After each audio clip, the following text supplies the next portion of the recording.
Hello and welcome to World Konnect, your window to the world. From the somber moments during US President Barack Obama's historic visit to Hiroshima in Japan to his tour to Vietnam, which made even commoners sit up and take notice for his dining choices. From the migrant crisis that keeps hurtling between one human tragedy to another, to the G7 summit that committed to increase global assistance to migrants.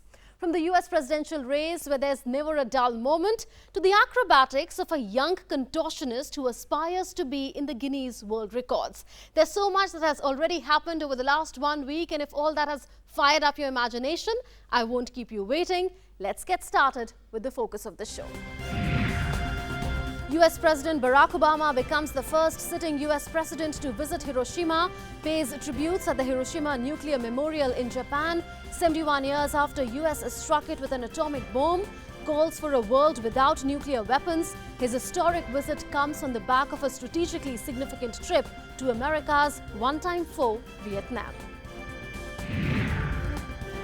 Barack Obama disparages Donald Trump on foreign soil for rattling world leaders, even as Trump reaches the magic number to clinch Republican nomination for president, and Hillary Clinton firefights the controversy over her email use ahead of the last of the primaries on the 7th June. G7 summit wraps up in Japan, agrees that pumping up the world economy was an urgent priority, announces monetary support to fight terrorism and address causes of migration, stresses on peaceful settlement of disputes in East and South China Seas, and lends its support for keeping the EU intact ahead of UK's Brexit referendum. Mediterranean journey turns deadly for many as two overloaded boats carrying hundreds of migrants to Europe capsize in 2 days. The twin tragedy triggers a worldwide call for rich nations to do more to resolve the migrant crisis. Inmates of 6 Portugal prisons plow, plant and harvest vegetables that make their way to food banks that feed the poor. Reformation and humanity in these prisons inspire other prisons in the country to follow suit.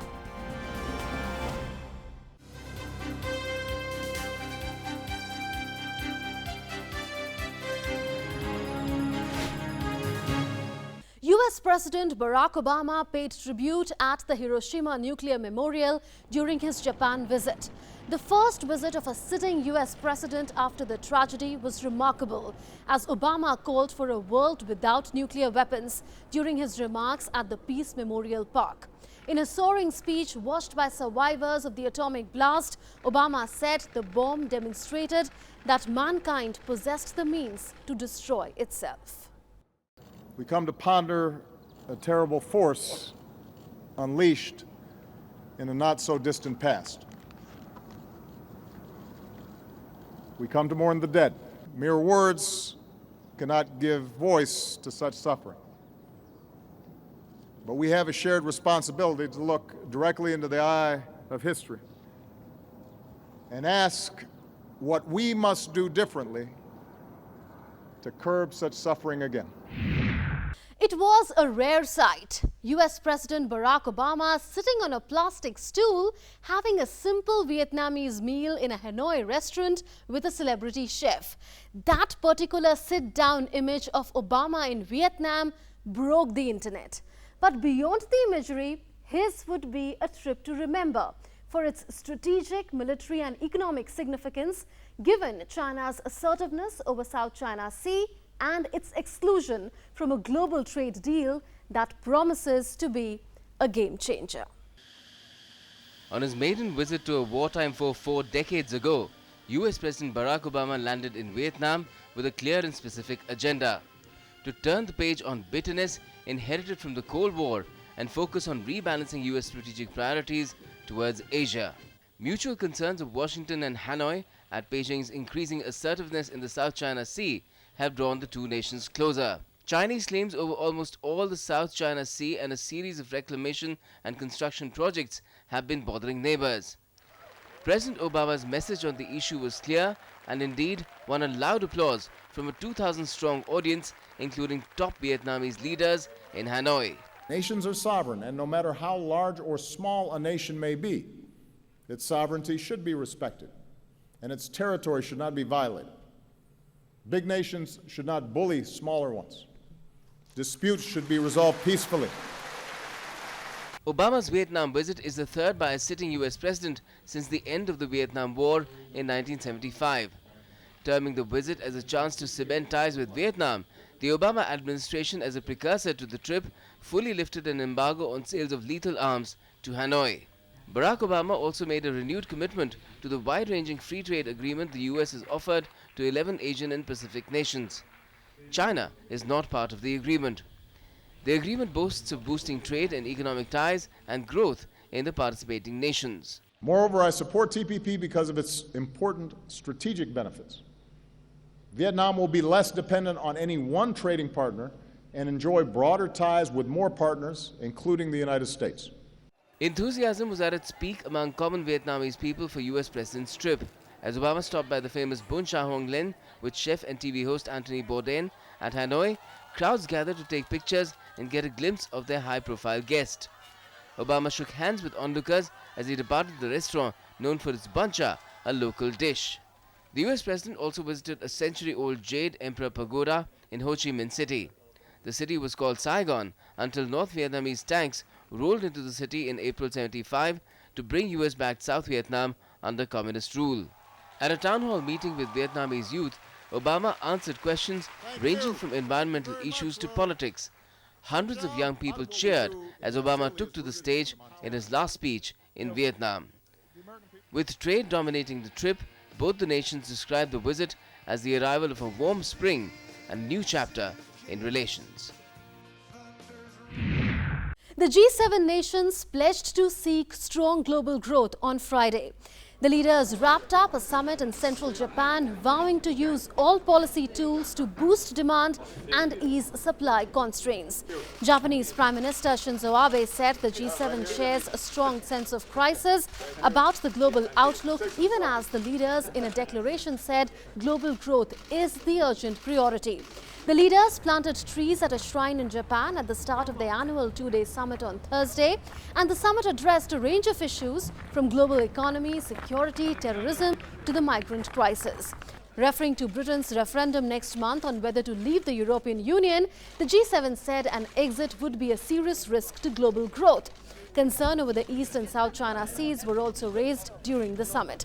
China was, however, not pleased with the G7 stance. If you are a soccer fan, you would want to bend it like Beckham. But if you are an acrobat at heart, can you twist it like the Spiderboy?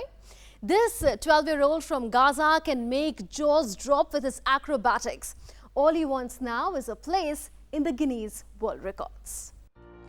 Every child has a wish. The wish to become a superhero. 12-year-old Mohammed Al-sheikh, with his antics, has earned the nickname Spiderboy. The little kid was noticed when he took part in the finals of Arab's Got Talent. The young Palestinian from the Gaza Strip flips, turns and stretches like no one else can. His coach Mohammed Libad, who spotted his talent during the reality show, says little Mohammed can perform 4 acrobatic moves, which none in the world can. The little kid is earnest in his practice sessions and tries to imitate the best acrobats in the world. I aspire to be a world champion in flexibility and to achieve a Guinness World Record. Mohammed's mother observed the amazing talent her boy possessed at a young age and encouraged him. The youngest of 8 kids, she does not want her little champ to miss out on his education, however. She watched him twist and jump from one place to another with enthusiasm, and he is already a world champion in her eyes. As for Mohammed, he loves practicing his stunts on the beach and says he feels free when he carries out stunts on the back of a camel on a Gaza beach to the amazement of onlookers.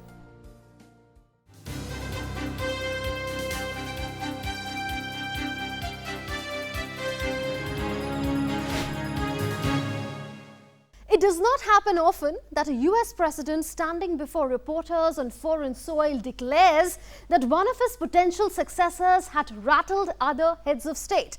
But Obama did exactly that. His target was, no prizes for guessing, Donald Trump, who has clinched the Republican nomination. But the billionaire, who has openly mocked foreign dignitaries for questioning his capacity to serve as America's leader, remained characteristically unfazed. This comes even as Hillary Clinton is firefighting the email controversy.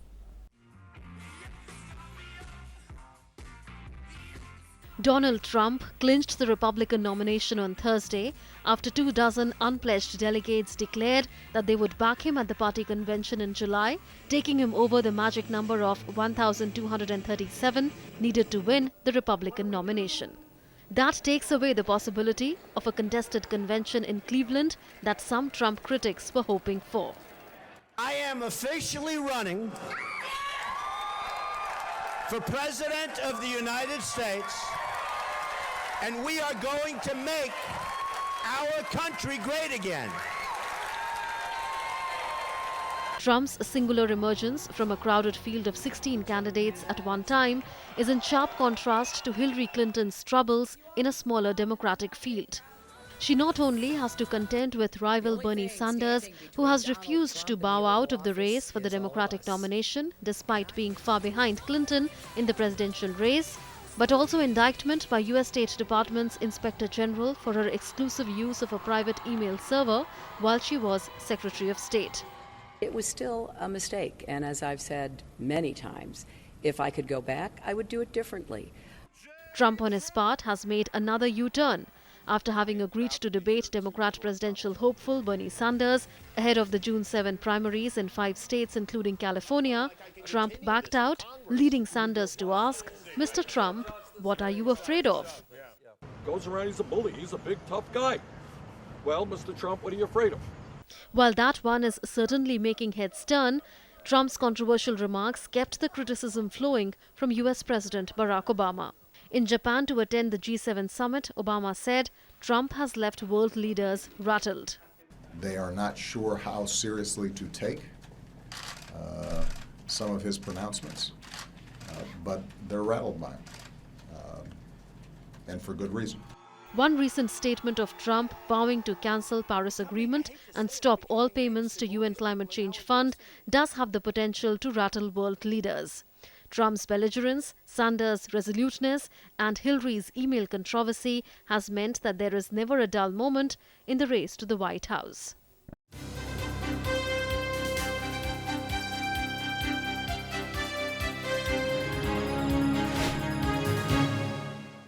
Amid protests and demonstrations against reforms, President François Hollande has warned protesters that he would not let them strangle the economy.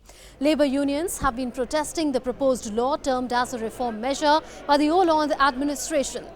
The draft law aimed at boosting hiring after a decade of nearly 10% unemployment and slow but corrosive economic decline relaxes rules around the 35-hour work week, weakens the power of unions and leaves workers less protected from layoffs. Protesters scuffled with police, set off smoke bombs and disrupted fuel supplies and nuclear plants on Thursday in the biggest challenge yet to the François Hollande government. As unions threatened to escalate protests, President Hollande said in Japan after a summit with world leaders that he will not back down over reforms.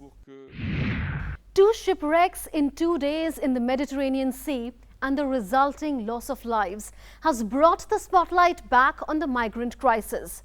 It is as ironical as it is distressing to see those fleeing conflict zones and hoping for a life of safety being swallowed by their route to survival. How many Aylan Kurdis would it take for their flight to survival to become safe? The shocking visuals of a fishing boat overloaded with migrants, first flipping, then sinking into the Mediterranean. Scary enough to draw the world's attention to the continuing plight of those escaping for a better life. A video released by the Italian Navy showed a large wooden boat carrying migrants much more than its capacity as the boat could no longer bear the weight. It capsized off the coast of Libya on Wednesday.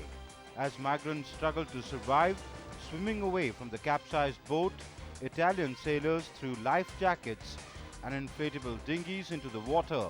Italian Navy said over 560 people were rescued, while 5 were fished out dead. We needed to react. So what I did was to act as a commanding officer, give orders, and put my ship as close as possible to the wreckage in order to let my crew throw into the water whatever could be used for people to grab and to float to survive. That's what we did. Another tragedy took place in the Mediterranean on Thursday when a cramped boat sank and claimed several lives. The footage showed migrants on the deck of a partly submerged boat at sea and lifeboats and jackets being dropped for them. Thursday's shipwreck was the second in 2 days as the sea crossings accelerate amid good weather. Back-to-back boat tragedies have again highlighted the vulnerability of millions of people living in war zones. Forced to leave their homes, hoping for a better future, migrants undertake a risky journey via sea route to reach Europe. The Mediterranean basin covers portions of 3 continents, that's Africa, Asia and Europe. A large number of migrants are fleeing conflict zones in Asia and Africa, turning to Europe. For those arriving from Africa, the crossing between Libya and Italy is the main route since the EU deal with Turkey curbed the numbers sailing across the Aegean Sea to Greece.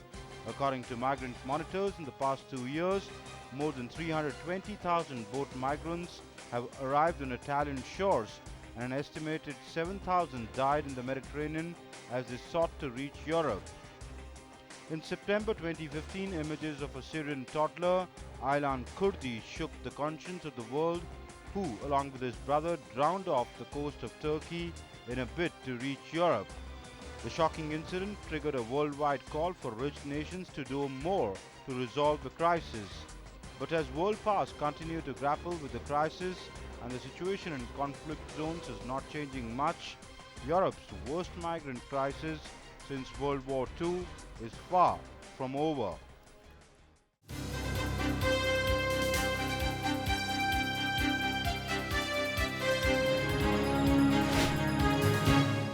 Protesters clashed with security forces in capital Kinshasa in the Democratic Republic of Congo on Thursday as opposition leaders called for a nationwide protest against President Joseph Kabila. The protests were staged over indications that November elections will be postponed. Opposition parties and civil society groups called demonstrations to protest against a May 11 ruling by Congo's highest court that would allow the president to remain in power if elections due in November are not held. And here are some more stories that are catching attention elsewhere.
That hum is fit for a queen.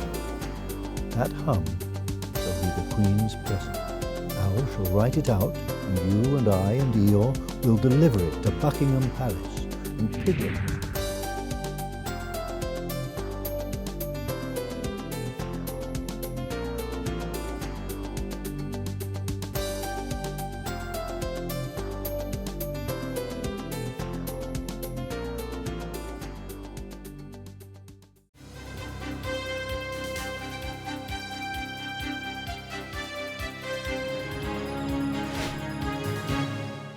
From Marilyn Monroe's personal treasures being showcased before going under the hammer to the Hollywood movie that's set tongues wagging, here's all that's keeping showbiz buzzing. London is hosting film icon Marilyn Monroe's personal treasures, including notes, makeup and jewellery, ahead of auction. One of the most iconic stars of Hollywood's golden age of cinema, Monroe left numerous items in her will to her acting mentor Lee Strasberg. The items are preserved exactly as they were when Monroe died in 1962, aged 36. X-Men Apocalypse is all set to rule the box office this weekend. The superhero franchise stars Jennifer Lawrence and James McAvoy, who take on the all-powerful arch-villain Apocalypse. The movie has, however, received mixed reviews from critics and film-goers. Another sequel new in the box office is Alice Through the Looking Glass. The movie stars Johnny Depp and Anne Hathaway and finds Alice returning to the Underland in an effort to save the Mad Hatter. Ken Loach won his second Palme d'Or in this year's Cannes Film Festival. Loach said Daniel Blake was inspired by people in trouble in his hometown in England. The film shows how Britain's social security system conspires to drive a downtrodden carpenter and a single mother of two into poverty in the northeastern city of Newcastle.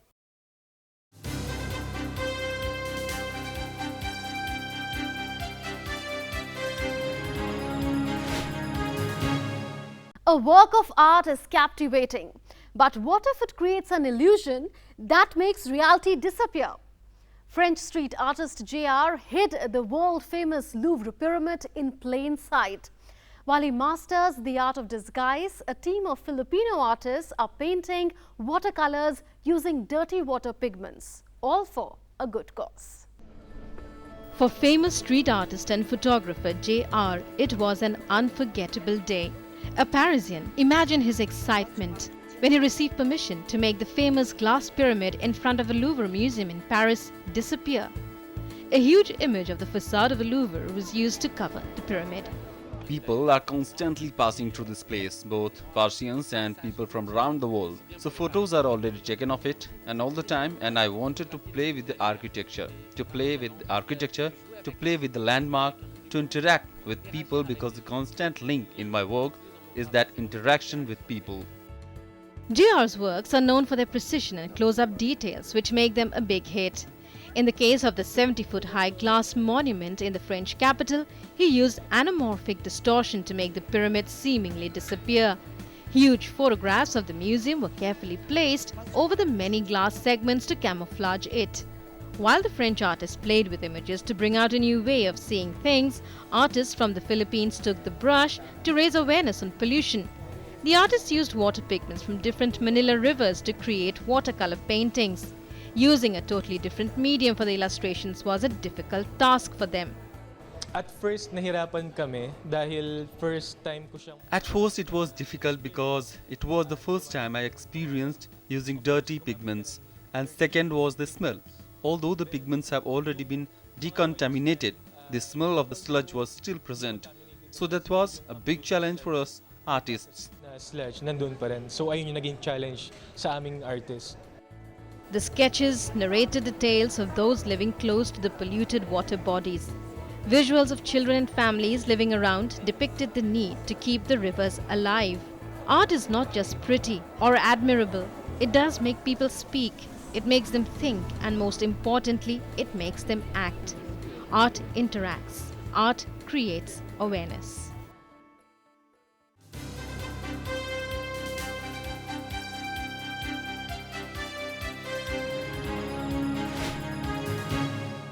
A life in prison can also be one that can touch the lives of many. Inmates in 6 Portugal prisons are showing how prisons can not just reform but also contribute to humanity. Their paths to reformation and service to humanity are inspiring other prisons in the country to follow suit. On the road to reformation, Portugal's prison inmates have taken up a job that would benefit both themselves and the poor. Ploughing, planting and harvesting are all part of the daily lives of inmates belonging to 6 Portugal prisons. The harvest from these places goes to food banks. Theft, trafficking. I was sentenced to 10 years and 4 months in prison. I've already done 9. At first, when I told my sister I was working in the garden, she didn't believe me. Because I did nothing on the outside, never worked. She couldn't believe it. The prison gardens produced more than 100 tons of vegetables last year, and close to 120,000 people were benefited. Food banks have also lauded the significant contribution and said, without it, feeding the poor would be difficult. The inmates also realize the tasks given to them here goes a long way in making their lives better outside. It gets the inmates into good habits, respecting rules, getting used to a working life, and above all, allows them to do something useful for society. Given the choice between being locked up or in the open air, clearly we'd rather be outside. And it's good to know we're helping people. It doesn't cost anything. A little humanity for everyone. 4 more prisons in the country are planning to adopt this gardening model soon. The next big scheme is to introduce it to all facilities in the place. Learning humanity, reformation in Portugal prisons. That's the harvest of humanity in Portugal prisons. This brings us to the end of this edition of World Konnect. Do share your feedback with us on the show. Our email ID is worldkonnect.ddnews@gmail.com. You can also log on to our Facebook page. We'll leave you with images of the Sydney Opera House that was among a number of city landmarks illuminated in colour as the annual Vivid Sydney Festival opened on Friday with more than 90 light installations dotted across the city. The iconic Opera House featured work by 6 Australian Indigenous artists lighting up the sails in a display called Songlines, inspired by Aboriginal Dreamtime stories with projections of birds, lizards and Aboriginal art. Watch it come alive with lights and colour. Thanks for watching. Goodbye.